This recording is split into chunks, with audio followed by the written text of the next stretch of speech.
I want to welcome everybody back to the Reps and Reflections podcast hosted by myself, Bobby Johns Jr. I want to talk to you guys today about one of the first things that I try and impress upon or educate my clients on. It's something that creates so many barriers, so many self-inflicted barriers in our lives as human beings, and that is mindset. More specifically, a growth mindset versus a fixed mindset. Reps and reflection, reps and reflection, reps and reflection, reps and reflection. See, the growth mindset tells you, or it is the belief that abilities can be developed through effort and learning. The fixed mindset will tell you that our abilities are innate, that whatever we're born with is all we have. And that really takes out any room for resiliency and confidence. And let me ask you this. By show of hands, okay? How many of you have heard the saying when you were a child, or even if you're a parent right now, how many of you have told your child this? You can be whatever you want to be when you grow up, right? But what if that child grows up believing that whatever they're born with, that's all they're ever going to have? Now, the growth mindset will tell you that abilities can be improved. And obviously, that's going to be through time and effort and consistency and all those things. And we'll get into it in a bit. But first, I want to talk about why growth mindset matters and the benefits. Well, I kind of brought it up a while ago already, that it builds resilience. You know, when you're down to the last rep, or you're down to the last goal, that micro goal that is going to those micro goals that are eventually going to lead you to your overall goal, you have to stay consistent. You have to be resilient in the face of adversity. Ultimately, you're going to increase your learning capacity, which goes back to the saying, you can be whatever you want to be. How much time do you put into something, right? It's said that to be a professional in a thing, you have to do at least 10,000 hours of that thing. And so your capacity for learning, that ceiling is predicated on you. And we want to make sure that we shatter those ceilings. We want to make sure that there is no ceiling. That's the growth mindset. It improves problem solving, going back to resilience and learning capacity and all those things. The more you know about, the less likely you are to fall for things that you shouldn't fall for, or you're presented a problem, and instead of being stifled and paralyzed by that problem, by that issue, you now have tools. You now have skills to be able to push through and solve some problems. And that's going to come from patience. That's going to come from coping skills. That's going to come from a lot of different things that you'll learn in sessions, in life experience, etc. It's going to strengthen your confidence. The more doors you open for yourself, the more confidence you're going to build. It just goes without saying.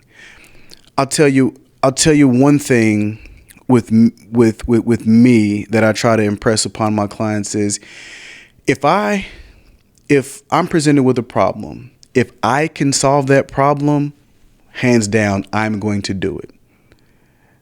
Instead of paying someone else to do it or not doing it at all. I'm going to be confident enough. I'm going to be resilient enough. And I'm going to encourage you guys to do the same thing. If you can do it yourself, do it. Open every door that you can by yourself. Because there's going to come times in everyone's life that you're going to need someone to open that door for you. But the more and more we allow others to do so, not only are they enabling us, but it's taking us back to that fixed mindset saying we can't do that. I don't have that skill. I don't have that knowledge. But the growth mindset says get that knowledge, get that experience, gain those skills. And obviously each of those skills must be practiced. So I want to talk to you about the key principles. You want to confront difficult situations. You want to approach setbacks as temporary and not permanent. Everything in life is temporary. Nothing is permanent. You want to learn new skills, which is number 3. And then you want to view emotions as insight. We'll get into wise mind at some point in these sessions. Not sessions, but at some point in these videos, in these episodes. But viewing emotions as insight. Oftentimes when people get emotional, they don't make the most rational decisions. So we want to start learning how to not base our decisions solely on emotion and not base our decisions in life solely on logic. We want to be able to blend and marry those two to then encompass what we in this field like to call wise mind, WISE, wise mind. And again, that's something that we'll definitely get into. But the fifth thing that you want to do is you always want to find the silver lining in things. All right. When I worked for a residential treatment facility, one of the things that I would tell my clients all the time is that, when I was younger, when I saw poop, I would run from it. It smelled horrible. And in this, the poop that I'm referring to are the negative things in life, the hurdles, the trials and tribulations that we all go through, right? That's a pile of poop. All right. A big old pile of poop. Okay. That I used to run from, that I used to get so emotional and I retreated from it. But one thing that I impressed upon a lot of my clients in residential treatment was this. Now I love the fact that I've built enough confidence and resilience that you can hand me a pile of poop now. And my goal with that pile of poop is to find the silver lining. And I tell them that you hand me a pile of poop and I'm going to polish that thing up so well that I can see my own reflection out of it. Right. And so, what that means is you can hand me any obstacle. You can hand me any trial, any tribulation, any negative thing in my life. And I'm going to try to learn and grow from it. I'm going to try to find the silver lining. So, again, confronting difficult situations, approaching setbacks as temporary and not permanent, learning new skills, view emotions as insight. All right. And finding the silver linings. Now, when we talk about confronting difficult situations, kind of like what I just said, you want to view challenges as growth opportunities and you want to be able to reflect. And one of the questions that you can ask yourself is, what's one challenge that I can face this week? Again, it's not a fixed mindset. You're not saying, why can't I do this? What can I avoid this week? Right? Because oftentimes with the fixed mindset is I'm not going to take that test because I'm not a good test taker. Right? But that same individual not being willing to put in the time to study for that test because they've already made it up in their mind that they're not a good test taker. Right. And so, again, the question to ask yourself every week, every Monday morning when you wake up and you're taking that 5-10 minutes of reflection in the morning before you turn on any electronics or you get up and do any hygiene or anything, you ask yourself, what's one challenge I can face this week? And that's one way of confronting difficult situations. Temporary setbacks. It's good to see obstacles as short term. And like I said earlier, they're not permanent. And again, the perfect question to ask yourself is, what I'm going through right now, will this matter in a month? Will this matter a year from now? I mean, hey, will this matter next week? Will this matter in an hour? You see, when you start to view setbacks as in the moment and short term, not only are they not permanent, but they no longer have control over you, and they no longer cripple you in the long run, because you know that this too shall end. And that creates resilience and motivation for you to continue making healthy choices and healthy decisions in your life, because you know that on the other end of that storm is sunshine. And then another storm will come, but you're conditioning your body to know that every storm that comes my way, if I just hold firm and I just hold on tight, and I stay consistent, and I practice resiliency and balance and wise mind, that the sun will shine again. That's up to you. Learning new skills, I think that goes without saying, but growth happens through discomfort. And I really want to make sure that I stress that. Again, anything worth having is worth fighting for, is worth working hard for. It's worth those 10,000 hours and beyond that it takes to be not only efficient in something, but to be a professional in something. And if you are not bought in enough within yourself to be a professional of you, then you might want to shine up that piece of poop enough so you can see your own reflection, so you can start working through your issues and your problems, right? And all those things. That is growth mindset. You'll hear it often: lean into the discomfort, right? Begin to know and begin to start to identify, again, some of the things that you were avoiding in your life, and take them head on. That's resilience. That's fighting through discomfort. An example is, let's just say you're nervous. You're a highly anxious person, or you have nervousness. Well, one of the skills that you can learn is learning assertive communication. A lot of people avoid confrontation because of multiple reasons that, we don't have to get into right now. But if you know that you are avoidant of certain confrontation or challenging conversations, then you know exactly what I'm talking about, right? But at the end of the day, my apologies.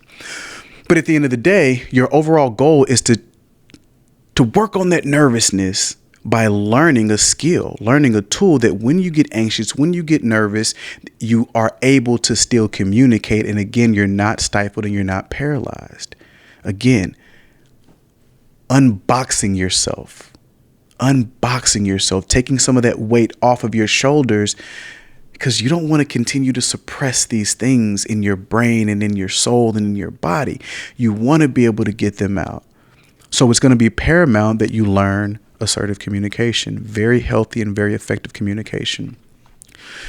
This is one of my favorite ones, as you can tell. Well, the last two are, you want to view emotions as insight. You don't, again, emotions, logic, wise mind. So if we're going to view our emotions as insight, we're not going to be driven solely on our emotions. Now, the good thing about emotions is that it provides self-understanding. There's 3 questions that I have all of my clients ask themselves and answer. How does this thing make you feel? Why are you feeling this way about that thing? And what do you want to communicate, or what do you need to communicate? Those 3 questions are 3 questions that can help you not only understand yourself more, but it also allows you time to get out of emotional mind. And now you're able to think more logically. And now you're able to blend and get into wise mind. which is helpful with whether you're making a big decision in your life, or someone has said something that's upset you, okay, and it's triggered something inside of you, and this is a practice that keeps you from that reaction to just bite somebody's head off, and really take the time to understand, why did that hit me so hard? I feel sad, I feel angry, I feel ... but why did that hit me so hard? Because the goal here is understanding yourself more before you engage in a serious conversation with whoever you hold resentment toward. And obviously, one of the main questions, if you're not going with those three, in addition to those three, is asking yourself, what is this emotion trying to teach me? That's the most simple way. What is this emotion trying to teach me? I'm crying. Why am I crying? What is this trying to teach me about myself? And obviously going back to the other three questions, and obviously finding the silver lining, that goes without saying. I've given you my whole poop analogy. Finding silver linings is shifting perspective by finding positives in the challenges. And really basic is, you want to ask yourself, what's one positive takeaway from this situation? Any situation, someone cuts you off in traffic, what's the silver lining there? You didn't get in an accident, right? You're still alive. Everyone is safe, and it really didn't affect the overall outcome of your day at all. Yet thousands upon thousands of human beings engage in road rage, right? Because they're not understanding exactly how this thing is making them feel and why it's making them feel that way. But they're not saying, what's a positive takeaway? What's something positive I can take away from this thing? I'm alive. Boom. I can tell you now, that's probably one of the best takeaways from a lot of things. So that's definitely one of my favorites there.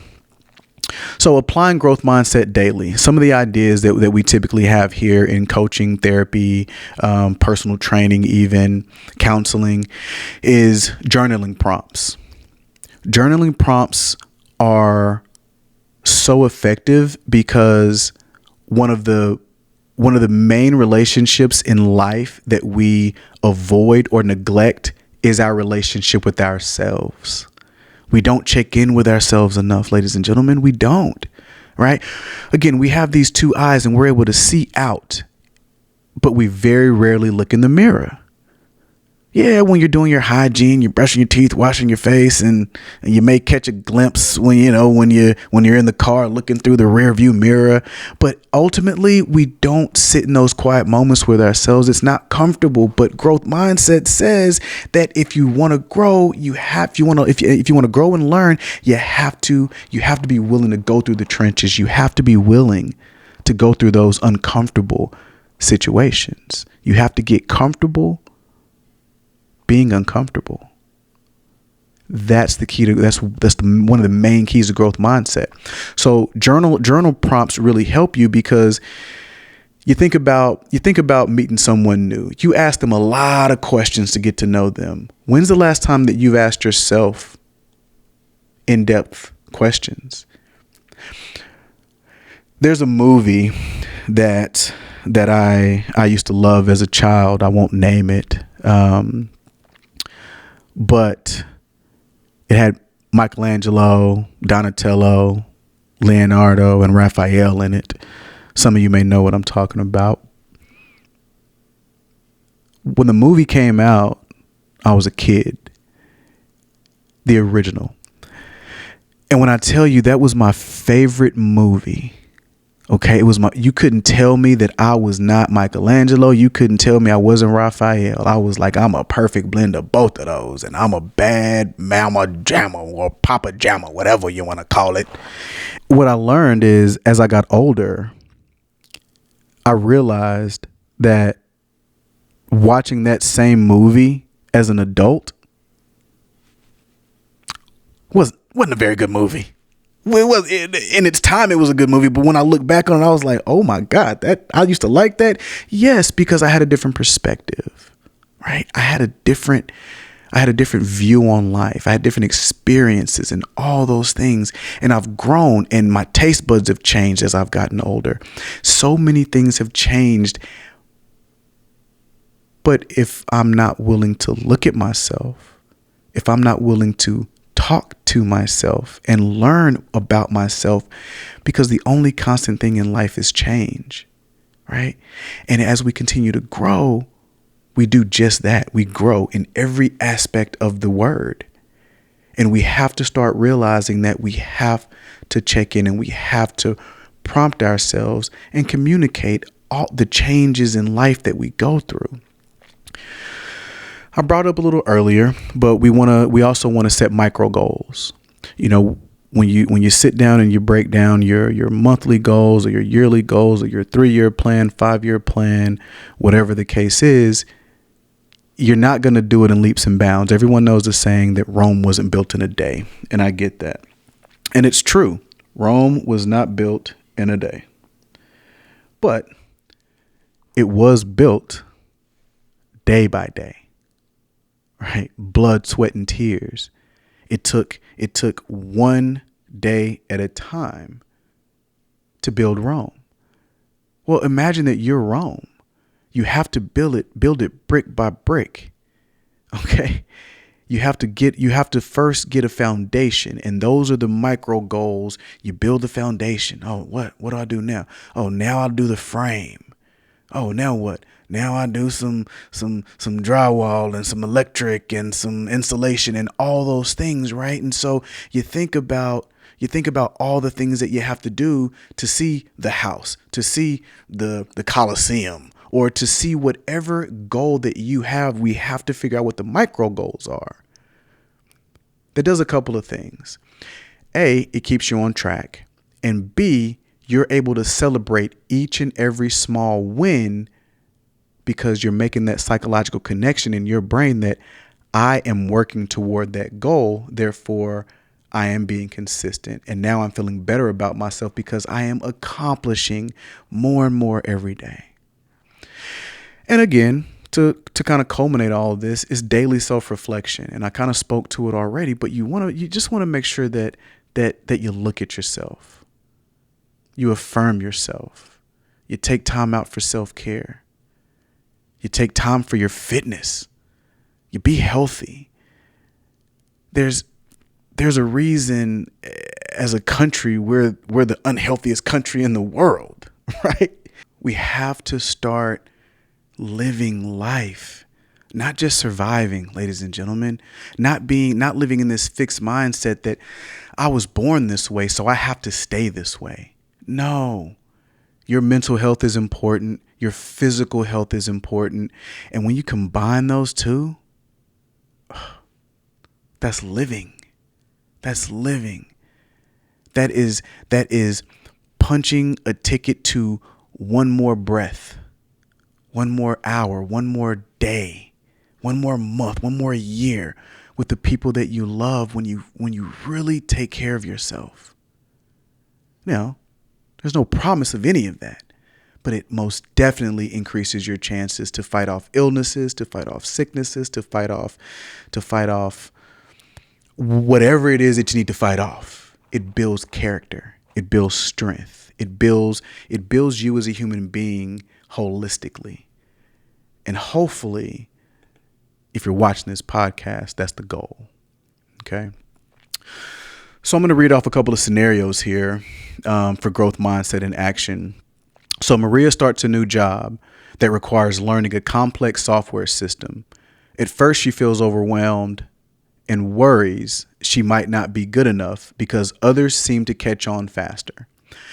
Now, listen to this.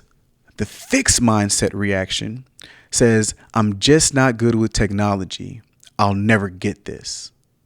And that leads to frustration, avoidance, or giving up. How many of you guys, show of hand, have been in that boat? Again, I'm not a good test taker, so I'm not going to study because it's pointless anyway, and I'm going to fail anyway, and so you just don't try.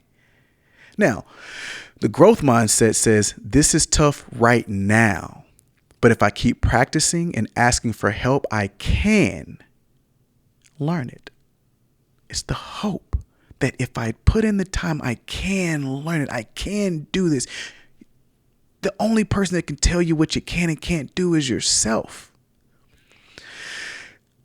With that mind, the growth mindset, that leads to effort, problem solving, and gradual improvement. Again, not built in a day, brick by brick, step by step, day by day. Now, the outcome is that Maria spends time each day learning the software. She asks questions when she's stuck and celebrates small progress. And within a few weeks, she not only learns, but becomes confident enough to help train new team members. So it went from this fixed mindset that I can't do this thing to I can do, because of the time that I put in, I can now do this thing so well, I can help other people get out of the spot that I was in when I was in their shoes. That's the growth mindset. It's not just about your growth, but it's about helping others grow as well. You know, whether it's leading by example or leading by interaction. But that's Maria's story. So a summary and takeaway is that growth mindset is like it kind of equates to lifelong learning and understanding that every challenge is a chance to grow. So this is a call to action right here. I just want to call you guys, if you're watching this podcast, if you've gotten through this episode, please, this is a call to action. This is something that will help you immediately. I want you to choose one growth mindset principle that we've discussed today, and I want you to practice it this week. And if you can, I want you to comment below about which mindset principle you use and what was the situation in which you needed to use that growth mindset tool, and how did it work for you? You know, because I'm always looking to help as many people as possible. And if these principles aren't what you need, then we'll find something that does. Right. But something tells me, something deep inside, something through experience the experience that I've had with not only myself, but with my clients as well. Choose one of these principles to work on this week and let me know how it is for you. I really want to thank everyone who's watching for tuning in to another episode of Reps and Reflections, hosted by Bobby Johns Jr., certified personal trainer, licensed chemical dependency intern, certified life coach, and certified relationship coach. Please like, share, and subscribe. Our goal is to help as many people as possible with resources, groups, health, fitness, and all the above. Such a holistic approach. If you need us, please reach out. I will be posting the number not only in the comments, but I'll also have it put up on the screen. All right. Thank you all so much for your attendance, and I will see you guys next time. Thank you. The blind man doesn't need eyes to see, but he finds his way. And I know you struggle, I struggle, we struggle, but fear doesn't have to live here. Because if you rise, and I mean really rise, the return on the investment that you put into yourself will be greater than any other on your journey. But it must be done through reps. It must be done with reflection. Reflection.